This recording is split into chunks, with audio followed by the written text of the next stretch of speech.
As canções falam conosco, né? Falam o nosso coração, a nossa alma.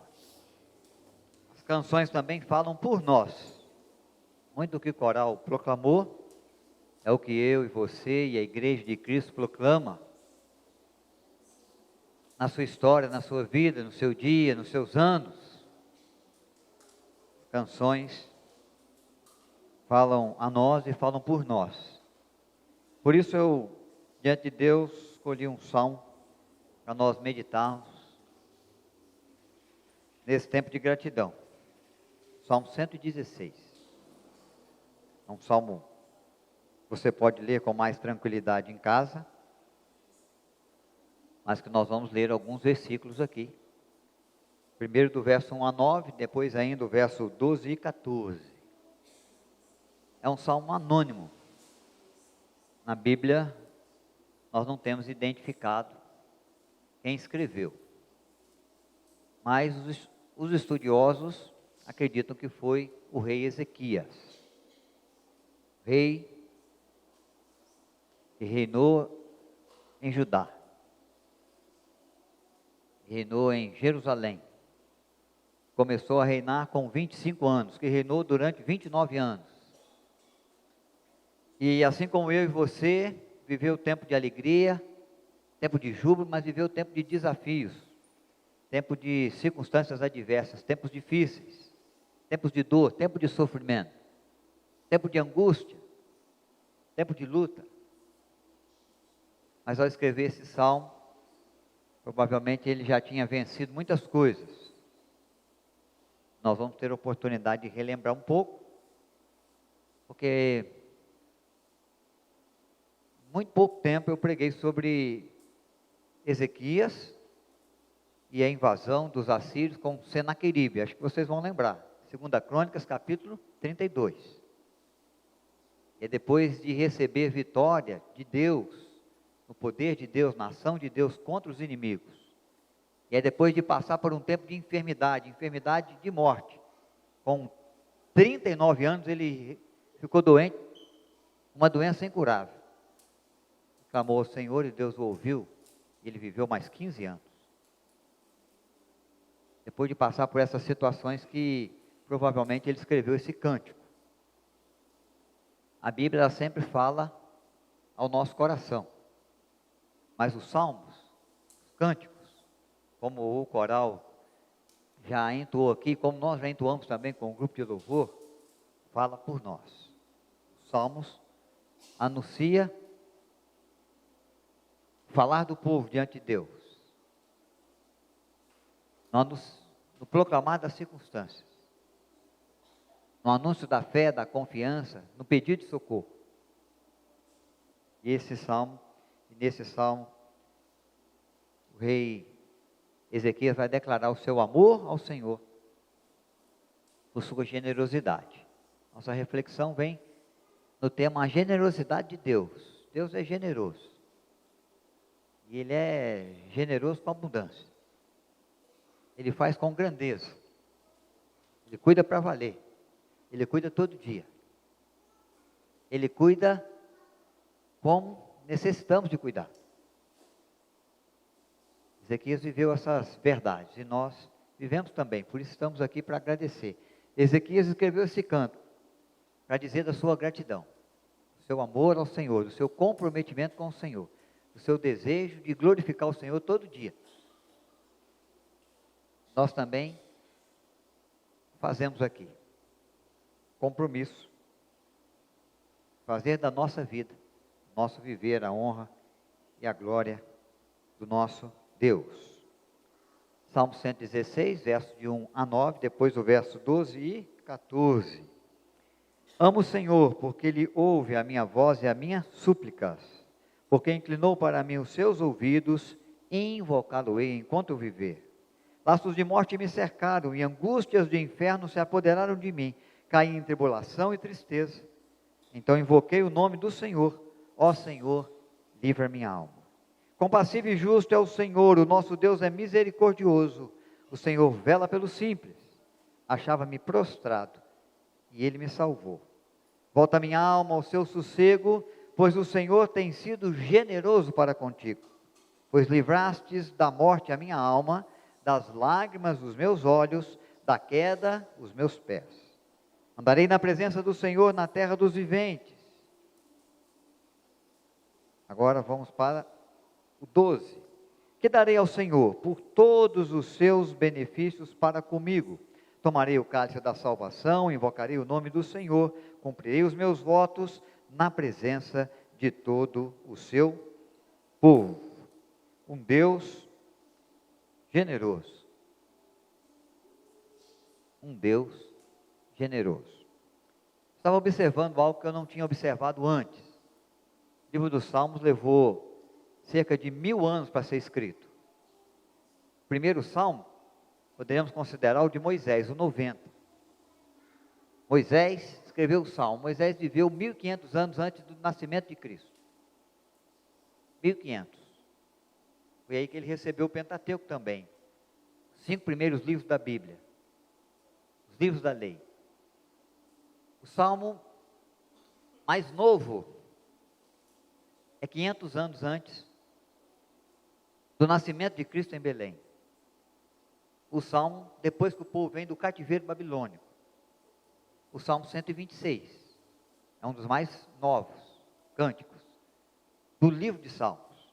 Então, se nós considerarmos o primeiro salmo, quando foi escrito por Moisés, o salmo 90, né? É o número 90 aí. E, pelo menos o salmo que vem depois do cativeiro, só aí são 1000 anos. 1000 anos de canções, 1000 anos de história. 1000 anos em que a música conta a história do agir de Deus em favor do povo. 1000 anos em que o salmista usa do cântico para poder falar ao Senhor. Sobre as suas dores e alegrias, sobre a sua esperança e seu temor. Sobre a sua preocupação e confiança. As canções são assim, elas falam por nós. E esse salmo não deixa de falar pelo povo de Israel. Esse salmo não deixa de falar pela igreja de Israel, que somos nós, o povo de Deus, Israel de Deus hoje. Esse salmo não deixa de falar por meio desse rei, Ezequias, que viveu no seu tempo. E eu quero que você se lembre, se possível, leia de novo em casa, 2 Crônicas, capítulo 32. Vou lembrar muito rapidamente aqui a história de Ezequias para você. Já disse que ele é um rei que começou a reinar com 25 anos, que reinou durante 29 anos, que foi rei em Judá, naquele tempo em que havia as 2 tribos, Judá e Israel. Ele está com seu palácio sediado em Jerusalém. O rei Senaqueribe da Síria vem conquistando tribos, povos, nações, já conquistou Israel. Ele vem assolando a terra e vem tomando povos cativos e levando cativos para servi-lo em terras estranhas, em terras distantes. E ele chega a Jerusalém. E ele espera, com seu grandioso exército e forte exército, conquistar Jerusalém e ajudar, como já havia feito em outros lugares, em outros povos, com outras nações, inclusive com as tribos de Israel.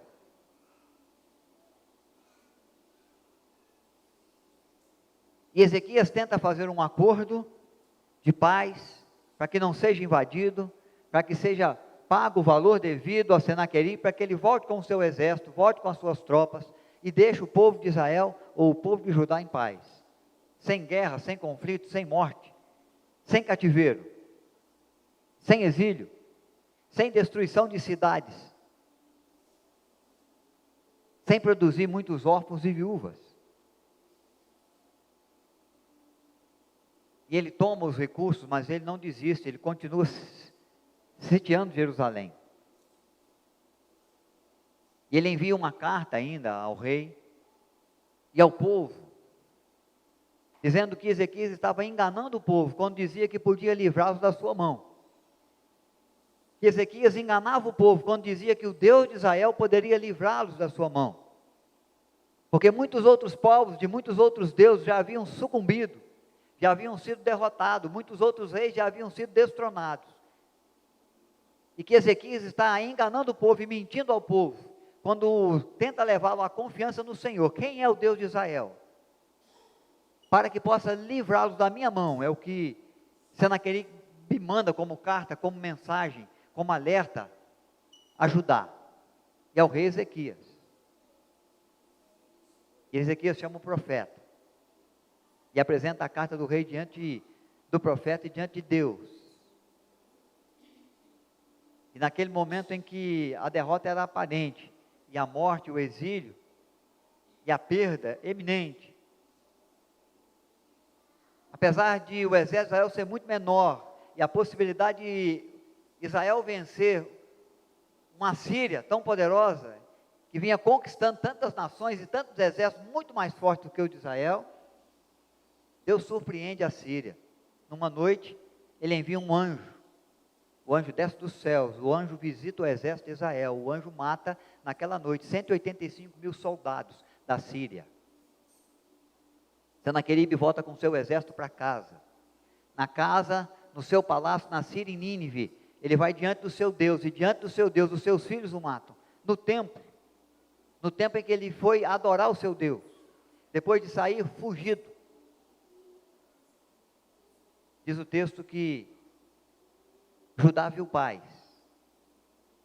Ezequias teve um reinado próspero, e que jamais a Síria se voltou contra Judá, durante o tempo do reinado de Ezequias. Mas naquele mesmo ano ele é acometido de uma enfermidade de morte, com 39 anos de idade. Depois de vencer essa batalha, depois de ter visto esse prodígio, esse extraordinário de Deus em favor da nação, depois de ser respondido por Deus dessa maneira tão surpreendente e poderosa, e o profeta vem diante de Deus para dizer: olha, não tem jeito, sua enfermidade não tem cura, bota em ordem a tua casa. Essa expressão você conhece bem, bota em ordem a tua casa, porque o seu tempo é chegado, Deus vem te buscar, Deus está te chamando. Essa enfermidade é o sinal para você. O profeta sai do palácio, não tinha saído ainda de Jerusalém, o profeta Isaías. Ezequias ora ao Senhor e pede misericórdia. Deus manda o profeta voltar. O profeta volta ao palácio, e quando o profeta encontra com o rei no palácio, ele diz: o Senhor ouviu a sua prece, você não vai morrer, você vai viver mais 15 anos. Ele vai te curar da sua enfermidade, e você vai poder seguir reinando em Israel, e vivendo tempo de paz. Nesse contexto que ele escreve esse salmo, passando por tempo de luta, passando por tempo de temor, passando e vivendo tempo de necessidade, sendo acometido de uma enfermidade sem cura e vendo diante dos seus olhos a morte chegando. O livramento de Deus contra a ameaça do rei Senaqueribe e a compaixão de Deus, conceder-lhe mais alguns anos de vida e governo em Israel. Então, em razão dessa história, ele escreve esse salmo. Ele vai dizer no verso 3: laços de morte me cercaram, angústias do inferno se apoderaram de mim. Com certeza está falando do cerco que Jerusalém viveu e da ameaça de Senaqueribe de invadir o seu governo, a sua terra, o seu povo. E com certeza aprisionar e matar o seu rei. Ele vai dizer mais, ele vai dizer ainda no verso 3: angústias do inferno se apoderaram de mim. Quando ele recebe a notícia de que está enfermo, de que não há cura para a sua enfermidade, de que a morte está batendo na porta. Põe em ordem a tua casa, seu tempo está chegando aí, seus dias são poucos sobre a terra. Sabendo que a morte vem batendo a porta, e ele não tem como fugir. Verso 6, eu estava prostrado, mas o Senhor me salvou. Está dizendo o socorro de Deus. É mais do que desanimado. A expressão aqui, no original quer dizer aquele que está locateado, aquele que entra num ringue, que enfrenta uma luta de boxe, que toma alguns golpes, que vai perdendo a sua força, vai perdendo as suas condições físicas, e de repente ele é nocauteado, ele recebe um soco, uma pancada, um golpe tão forte, que ele cai sem condição de levantar. A contagem abre, e ele não consegue se colocar de pé. Ele está dizendo isso: eu estava prostrado, eu tinha jogado a toalha, eu tinha desistido, eu estava nocauteado, eu já estava na lona. O que Ezequiel está dizendo é que há tempo, é a circunstância da vida da gente, que a gente chega no fundo do poço. Está dizendo: eu cheguei no fundo do poço. Cheguei no fim dos meus dias, no fim das minhas forças, no fim das minhas possibilidades. Mas o Senhor ouviu o meu clamor e me salvou. Então ele ergue a sua voz, ele ergue o seu canto, contando a sua história, para que todo mundo saiba da generosidade de Deus. Do quanto Deus pode nos valer diante dos inimigos. Do quanto Deus pode nos valer, pode nos sustentar, pode nos ajudar, pode nos socorrer, pode nos salvar, diante de circunstâncias difíceis. Diante de circunstâncias com as quais nós não podemos, mas o Senhor pode. Situações que são impossíveis para nós, mas continuam possíveis ao nosso Deus, porque ao nosso Deus não há impossíveis. Então ele vai dizer: invoquei o Senhor. No contexto de tristeza, de dor, de mágoa, de angústia, de fundo de poço, de temor no coração e tremor nas pernas, invoquei o Senhor.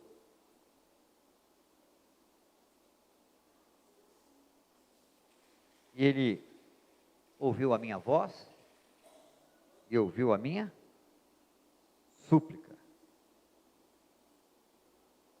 Ele me acolheu. Compassivo e justo é o Senhor. Quando a situação é difícil para nós, quando a situação é crítica para a nossa família, quando as circunstâncias é dura para o nosso casamento, quando a preocupação é grandiosa com o nosso filho ou com a nossa filha, quando lá no trabalho a situação é bem complicada, bem difícil, quando nós passamos pela rua e enfrentamos aí a violência que corre as ruas, quando pegamos o nosso carro e saímos em viagem e somos guardados pelo Senhor dos riscos que corremos nas estradas, nas idas e vindas para o trabalho, para os passeios, temos que nos lembrar do Senhor, da generosidade que Ele tem, do cuidado que Ele dá, da proteção que Ele traz, da oração que Ele ouve, do clamor que Ele responde, da confiança que Ele corresponde, com cuidado, com graça, com providência, nos ajudando naquilo que é fácil, nos ajudando naquilo que é difícil, nos ajudando e fazendo por nós todo dia, trazendo recursos à nossa vida, à nossa existência, trazendo resultado ao nosso trabalho, trazendo bênçãos à nossa vida, como levou a vida de Ezequias. Um grande livramento de Deus, um grande cuidado da parte de Deus. Ele vai dizer sobre esse livramento aí, ele vai dizer: Deus é aquele que me trouxe um livramento espiritual. Mais importante do que o nome que a gente tem, tamanho do salário que a gente ganha, do título que a gente recebe, mais importante de tudo aquilo que representa a nossa vida, a nossa história, é a nossa salvação. Porque tudo aquilo que a gente é sem a salvação não significa nada. Tudo aquilo que a gente tem sem Deus, sem a salvação que Deus nos dá em Cristo, não vale nada. Especialmente quando pensamos no dia da nossa morte, no dia de partirmos para a eternidade. E na nossa prece nós pedimos por muitas coisas. Nós agradecemos a Deus muitas bênçãos. No cuidado com a vida, no cuidado com o trabalho, no resultado do trabalho, nos recursos que vieram para suprir as necessidades. E às vezes nós esquecemos da bênção maior, a maravilha maior, a bênção da salvação em Cristo. Sem essa bênção grandiosa, as outras bênçãos de nada nos valeria diante da eternidade. Em razão do nosso pecado. Mas ele tem essa convicção de que Deus é aquele que livra, que promove salvação ao coração que crê. que tem perdão para dar, o coração contrito, que sabe ser compassivo, misericordioso, com o coração arrependido, que reconhece as suas falhas, os seus erros, a sua iniquidade, mas que lança diante de Deus todas essas coisas, sabendo que há eficácia no sangue de Cristo, que foi vertido na cruz, para nos limpar, nos purificar de todo o pecado. Então ele vai dizer no verso 8, o Senhor, pois livraste da morte a minha alma. Agora eu tenho pela graça de Deus em Cristo vida, vida eterna, vida sem fim, vida com Deus, vida para sempre. Depois ele vai dizer ainda, livraste das lágrimas os meus olhos, cuidado de Deus emocional, que sabe das nossas lutas, que percebe a nossa aflição, que conhece as lágrimas que rolam no nosso rosto, aquelas que choramos com os amigos, aquelas que choramos com o cônjuge, aquelas que choramos com a igreja, aquelas que choramos e que derramamos com a nossa família, mas aquelas que derramamos sozinhos, no fechar da porta do quarto, no clamar ao Pai em secreto, e Ele que vem em secreto, nos ajudará. Ele está dizendo, livraste das lágrimas os meus olhos. E preciosa é a promessa de Deus, quando nos fala da eternidade, da vida futura, que os peregrinos do Senhor vivem aqui, almejando o céu, porque diz lá, Ele nos enxugará dos olhos toda lágrima. Então não vai haver mais pranto, nem luto, nem dor, nem sofrimento, porque as primeiras coisas já passaram. Quantas lágrimas dos olhos de Ezequias Deus pôde livrar, quando impediu que aquele exército assírio invadisse Jerusalém. Quantas lágrimas Deus enxugou dos olhos de Ezequias quando ele estava doente e enfermo de morte, mas Deus preservou-lhe a vida e curou a sua enfermidade, e deu-lhes anos de paz e prosperidade como rei e como nação de Israel. Quantas lágrimas foram evitadas, quanto cuidado de Deus para o emocional daquele homem, quanto Deus tem feito para cuidar, para enxugar dos nossos olhos as lágrimas, diante das lutas, das aflições, das perdas, dos lutos, diante da dor, diante do sofrimento. Quanto Deus tem nos alentado, quanto Deus tem nos socorrido, quando clamamos também pelo seu socorro. Deus é aquele que cuida, que gera liberdade nos cuidados emocionais. Mas Deus gera também liberdade no cuidado moral. Ele vai dizer, da queda dos meus pés, livrou da queda dos meus pés. Todo ser humano é vulnerável. Tem gente que acha que não erra, que não cai, que não falha, que vai ser sempre soberano, que vai estar sempre por cima. O apóstolo Paulo dá um alerta muito precioso a qualquer ser humano, especialmente a nós que conhecemos o Senhor. Quem pensa que está em pé, veja que não cai. E é um conselho muito precioso, porque o ser humano ele pensa que está em pé, mas nós não podemos nos manter de pé se não for pela graça de Deus. Somos pecadores, somos vulneráveis, somos falhos, somos limitados. Ninguém é tão bom, ninguém é tão forte, ninguém é tão poderoso. Todos nós somos frágeis. Nossa vida é frágil. Nossa existência é frágil. Uma coisinha de nada pode acontecer, os nossos planos mudam totalmente. Um vírusinho pequeno pode surgir. E a história da humanidade é virada a ponta cabeça. E muitas vidas são ceifadas. E gente que estava bem, hoje já não está mais aqui. Gente que pensava que estava em pé pela sua força, pelo seu poder, pela sua capacidade, pelo seu cuidado com a vida e com a saúde, já partiu para a eternidade, hoje já não é mais. Já não está mais entre nós. Vida do homem, Moisés disse no primeiro salmo então. O primeiro que acreditamos ter sido escrito. Passa rapidamente, nós voamos. É como um piscar de olhos, um conto ligeiro. A flor do campo, que nasce pela manhã, mas à tarde já está murcha e seca.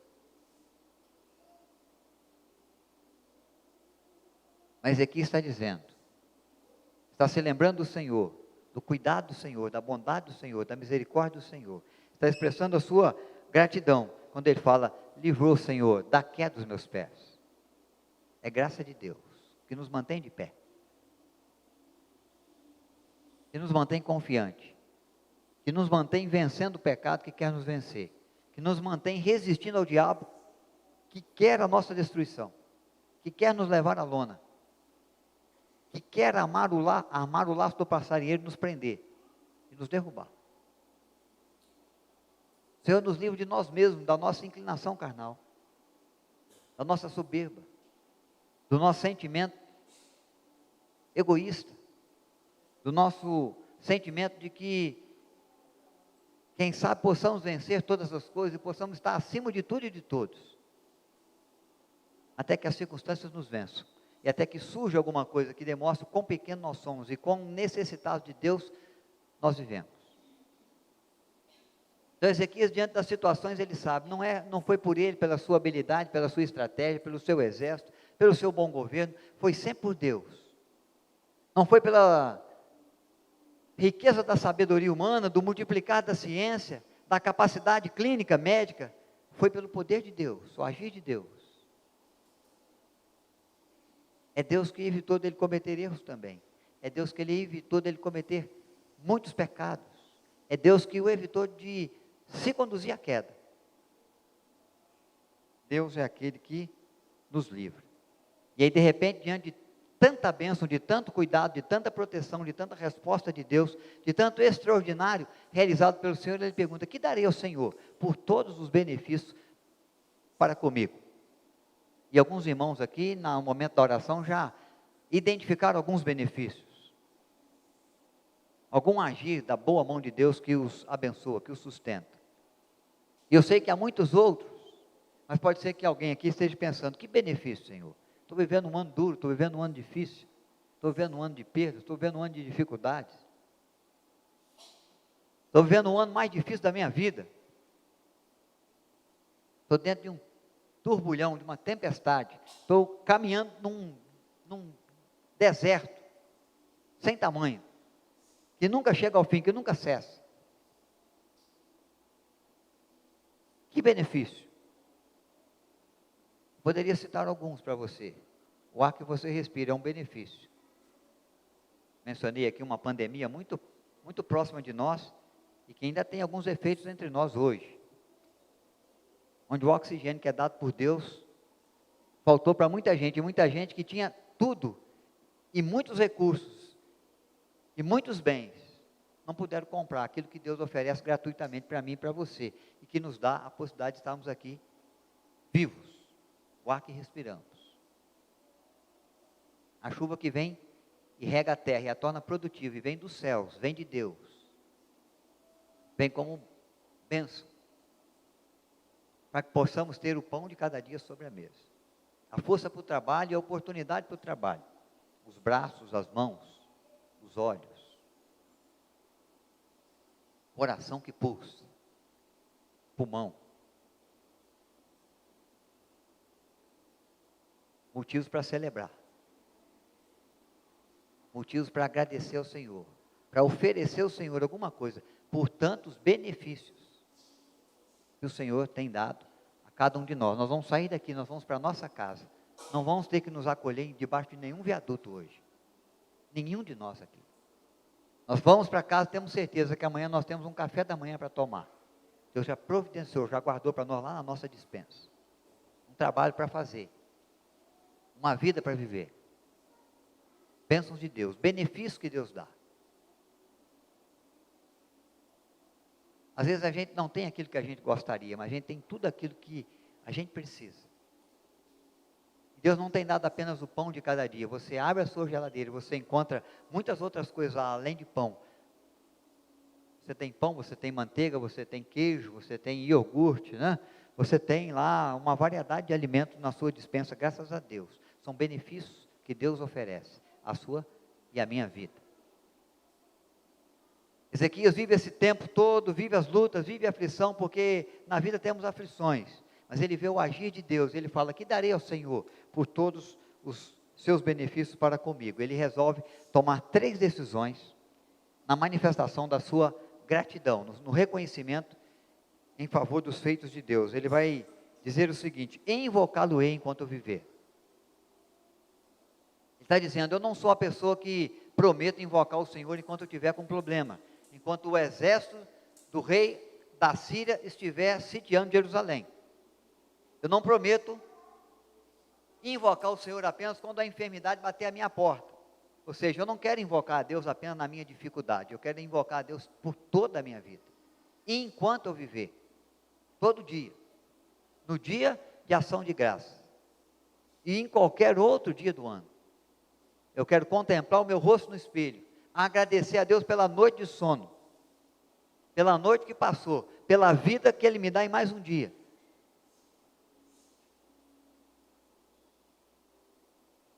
E eu quero invocar o Senhor durante toda a minha vida, enquanto eu viver. Às vezes nós buscamos o Senhor, invocamos o seu nome, quando o tempo é difícil. Quando o momento é de dor, de tribulação. Entrou a bonança, alcançou aquilo que a gente gostaria de alcançar. Sumimos da presença de Deus. E esquecemos de invocar o seu nome, de glorificar o seu nome.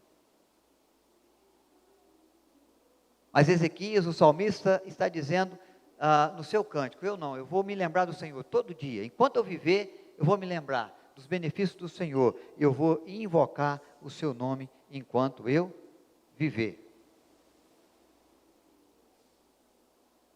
E ele vai dizer ainda mais no verso 9: na terra dos viventes, diante de Deus, diante dos homens, diante das afrontas dos homens, eu vou me colocar diante do Senhor. Glorificá-lo-ei na terra dos viventes. E a terra dos viventes é terra de maldade, é terra de iniquidade, é terra de pecado, é terra de violência, é terra onde o povo acelera os pés para o mal, é terra de mentira, é terra de aflição.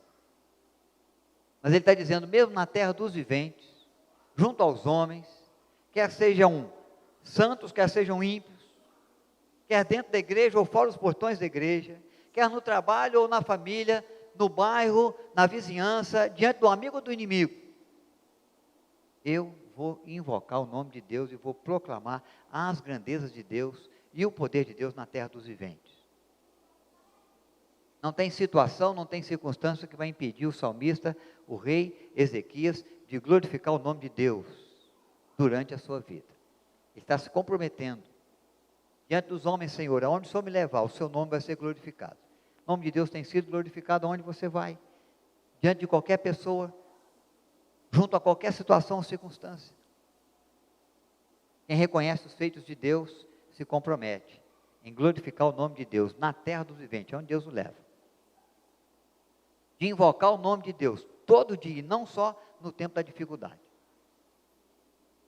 Mas há uma terceira ainda, um terceiro compromisso ainda muito precioso. Ele vai dizer: eu amo o Senhor, no verso 1, porque Ele ouve a minha voz e a minha súplica. Amor tem que ser declarado. Se você ama alguém, você tem que declarar que ama. Seu viver é um viver que declara o amor que você tem a Deus. O salmista está dizendo: quem me conhecer vai saber que eu amo o Senhor. Naquilo que eu faço, naquilo que eu falo, aonde eu vou, no que eu comprometo a minha vida, no que eu envolvo o meu viver, nos projetos com que eu me envolvo na vida.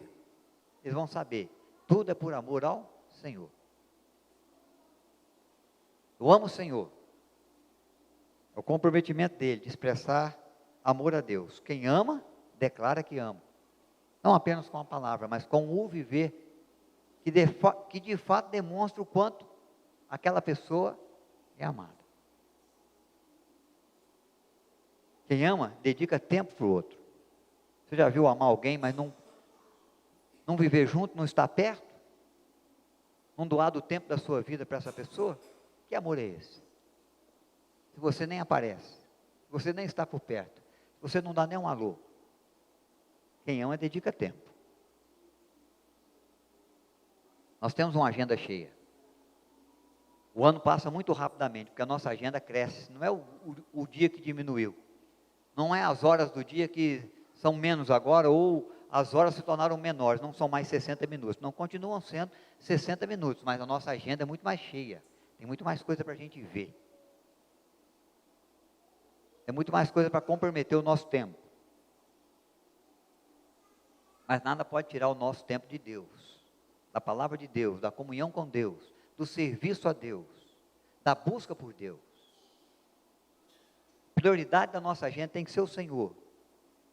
A prioridade dos nossos projetos tem que ser o reino de Deus. Buscai, pois, primeiro o reino de Deus, sua justiça, demais coisas serão acrescentadas. Quem ama, dedica tempo.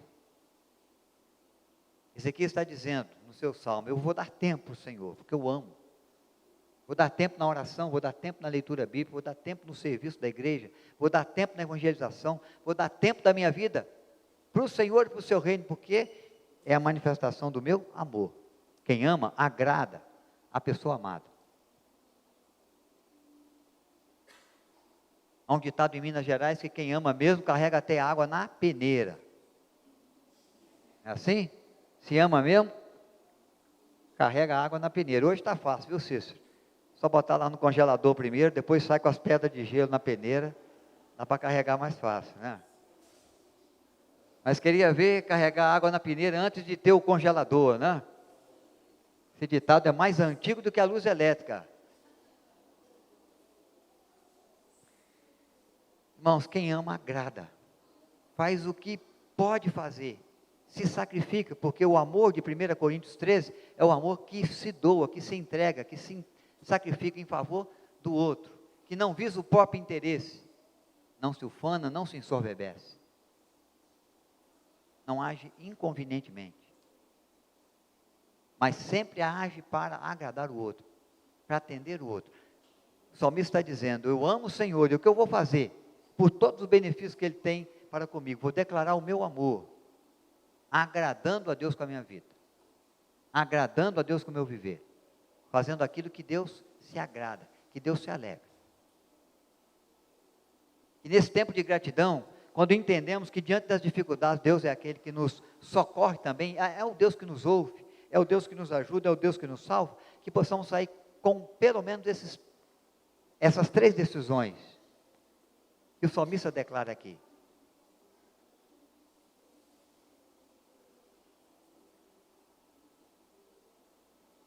A decisão de amar o Senhor,